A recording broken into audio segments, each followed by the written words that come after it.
Hi everyone, welcome to my channel. So this channel is created by me. I am Tripta. I scored AIR 65 in current NOSE 10.0 without even studying 15 hours. So मैंने ये channel इसलिए create किया क्योंकि जब मैंने prepare किया तो मेरे को बहुत कन्फ्यूज़न हो रहा था कि रिसोर्सेज कौन से यूज़ करने हैं, टेस्ट सीरीज़ कौन सी लेनी है, रिवीजन कैसे करना है। क्योंकि मैंने बाकी यूट्यूबर्स को देखा है, बाकी कोचिंग्स को देखा है, सब लोग अपना अपना प्रमोशन कर रहे होते हैं, लेकिन कोई ये नहीं बताता है कि exactly what should be take. तो that's why I create this channel. So मैंने अपनी बीएससी नर्सिंग एम्स दिल्ली से पास आउट की है 2021 टू 2025 बैच, एंड मैं जुलाई 2025 में पास आउट हुई अभी रिसेंटली। सो आने के बाद मैंने सबसे पहले अपना एक नॉर्सेट दिया जो कि नॉर्सेट 9 था सितंबर में, बट मेरे क्लियर नहीं हुआ था। प्रीलिम्स आई क्लियर्ड एंड मेरा रैंक 184 था एंड मेंस मेरा 3000 समथिंग रैंक था। तो I belong to general category, you are मतलब अनरिजर्व, तो उसमें मेरा नहीं हुआ था। सो सितंबर में मैंने नॉर्सेट दिया तो उसके बाद मेरा क्लियर नहीं हुआ, तो मेरे को बहुत सारे ऐसे सेल्फ डाउट आने लग गए, डर लगने लग गया कि भाई अब आगे क्या होगा। लैक ऑफ मोटिवेशन, लोग तो मतलब हद ही हो गई थी, अ लॉट ऑफ टोन्स कि आप एम्स दिल्ली से पास आउट हो फिर भी आपका नहीं निकल रहा है। And I was not a topper in my college, I was above average, not average, above average, but I was not a topper in my college. So उसके बाद मैंने 9 से 10 के लिए प्रिपरेशन स्टार्ट की। मेनली कितने टाइम में मैंने नॉर्सेट क्लियर किया ये भी लोग पूछ रहे होते हैं। मेरे कुछ इंटरव्यूज़ मैंने दिए तो उसमें भी उनका मेन क्वेश्चन था कि आपने कितना टाइम यूज़ किया। तो I did my preparation in about four months. तो मैंने 4 महीने में अपनी तैयारी की। उसके बाद 12 मई को रिजल्ट आया and finally I got the outcome of that whole journey. So we will talk about mistakes that I made in NORCET 9 और जो कि मैंने नॉर्सेट 10 में नहीं की। तो मेनली हम उसी पे फोकस करेंगे यहाँ पे। तो सबसे पहले मैंने नॉर्सेट 9 में बहुत सारे रिसोर्सेज यूज़ किए, मतलब ये भी पढ़ लेते, ये भी पढ़ लेते, ये भी पढ़ लेते, लेकिन उससे कोई फ़ायदा नहीं हुआ। तो सबसे पहली जो मिस्टेक थी, running behind so many resources, लेकिन उससे कोई बेनिफिट मेरे को नहीं मिला। सेकेंडली मैंने पढ़ा, ऐसी बात नहीं है मैंने नहीं पढ़ा, मैंने पढ़ा लेकिन मैंने उन सोर्सेज को ट्रस्ट किया जिसमें बहुत सारी गलतियाँ थी, जिसने एम्स ने उस क्वेश्चन को कंसिडर ही नहीं किया, मैंने उस बुक के हिसाब से किया। तो अनरिलायबल सोर्सेज मैंने यूज़ किए। थर्ड कि मैंने पढ़ा ही पढ़ा लेकिन मैंने रिवीजन पे फोकस नहीं किया मतलब।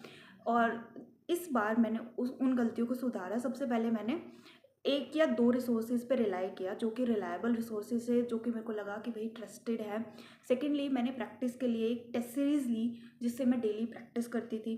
थर्डली मैंने पढ़ना कम, मतलब कंटेंट कम किया और उसको रिवीजन बहुत सारे किया मैंने। मतलब जो भी मेरे नोट्स थे, जो भी मेरे पास सोर्सेज थे, कम से कम भी उसको 20 से 25 बार रिवाइज किया होगा ताकि मेरे को वो चीज़ें बिल्कुल मेमोरी में फिट डाउन हो जाए। सेकेंडली मेरे को ये भी नहीं पता था कि भाई रिवीजन कैसे करनी है या टेस्ट को एनालिसिस कैसे करना है, तो वो भी मैंने खुद से ही सीखा क्योंकि no one was there to, इतना गाइड करने के लिए कोई नहीं था। मेरे सीनियर्स ने मेरे को गाइड किया लेकिन कोई इतना प्रॉपरली नहीं गाइड करने के, सबकी जर्नी अपनी अलग अलग होती है। तो मैंने वो सब सीखा कि एनालिसिस कैसे करते हैं रिजल्ट का, या मिस्टेक कॉपी कैसे बनाते हैं, उसको रिवीजन कैसे करते हैं। जो वो टेस्ट सीरीज़ है वो तो मतलब 10,000 बच्चे दे रही है, लेकिन आप उससे मतलब रैंक कैसे ला सकते हो, तो वो सब मैंने सीखा। उसके बाद यही सब मैंने सीखा। उसके बाद मैंने सोचा कि अभी मेरा रिज़ल्ट आ गया है तो मैं भी एक ऐसा चैनल क्रिएट करती हूँ जहाँ पे एटलीस्ट मैं लोगों को बता पाऊँ कि ऑनेस्टली चाहिए क्या क्या होता है। क्योंकि जितने भी लोग हैं ज़्यादातर पेड प्रमोशंस कर रहे होते हैं या कुछ हो सकता है अपनी जर्नी भी बता रहे होते हैं, तो इसलिए आई क्रिएटेड दिस चैनल। सो इसमें हम डिस्कस करेंगे कि भाई एग्जैक्टली मैंने रिसोर्स कौन सा यूज़ किया। मैं आपको सब्जेक्ट वाइज बता सकती हूँ कि भाई मैंने फंडामेंटल कौन सा यूज़ किया, मतलब फंडामेंटल किससे पढ़ा, मेड सर्च मैंने कहाँ से किया, ओबीजी मैंने कहाँ से किया। मैंने 2 चीज़ें यूज़ की थी। हाँ मैंने कोचिंग भी ली थी, कुछ लोग कोचिंग नहीं लेते हैं बट मैंने कोचिंग ली थी, मैंने कोचिंग से कवर किया है कुछ, लेकिन मैंने सारी क्लासेस नहीं की थी क्योंकि it was not possible for me to do all the classes in the 4 months. जैसे अभी भी 3 महीने रह गए नॉर्सेट 11 के लिए, तो मेरे को नहीं लगता सारी क्लासेस तो अपन कर सकते हैं। फिर मैंने जो सब्जेक्ट है उसको 2 पार्ट में डिवाइड किया, एक मेजर पार्ट है, एक माइनर पार्ट है। जो मेजर सब्जेक्ट्स आते हैं तो नर्सिंग में 6 ही मेजर सब्जेक्ट होते हैं कंसीडरिंग। सबसे पहले हम अपन फंडामेंटल कंसीडर करेंगे, फिर मेडिकल सर्जिकल नर्सिंग हो गया, उसके बाद OBG, paedia, secretary and community health nursing, वो भी एक कई बार मेजर पार्ट आ जाता है।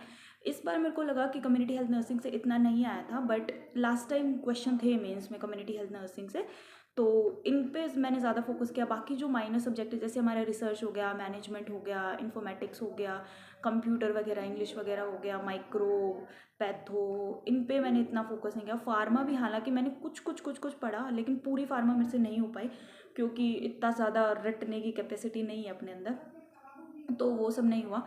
उसके बाद मैंने टेस्ट सीरीज़ कौन सी ली हम वो भी डिस्कस करेंगे। फिर अगर आप मेरे से पूछोगे कि भाई टेस्ट का एनालिसिस कैसे करते हैं, तो आपको मैं वो दिखा सकती हूँ कि how to do analysis of every test, क्योंकि उस टेस्ट का हमें मैक्सिमम बेनिफिट कैसे मिले। ऐसा फ़र्क नहीं पड़ता है कि आप अगर डेली दे रहे हो, डेली के 4 दे रहे हो, लेकिन उससे बेटर है आप डेली का 1 दे रहे हो और आप अच्छे से एनालिसिस कर रहे हो। आप जो भी उसमें 100 क्वेश्चन अटैम्प्ट कर रहे हो, उस 100 में एटलीस्ट सबको 70 तो मेमोराइज हो रहे हैं, दैट इज़ इंपॉर्टेंट। तो हम वो भी डिस्कस कर सकते हैं।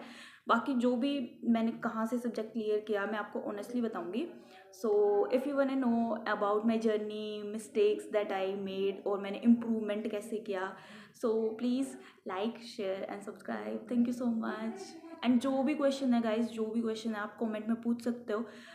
आई प्रॉमिस कि मैं उसका ऑनेस्टली जवाब दूंगी, और मैं आपको बताऊंगी मैंने कोचिंग कहाँ से ली या मैंने तैयारी भी कहाँ से करी। मैं सबको सब कुछ ऑनेस्टली बताऊंगी। Thank you so much.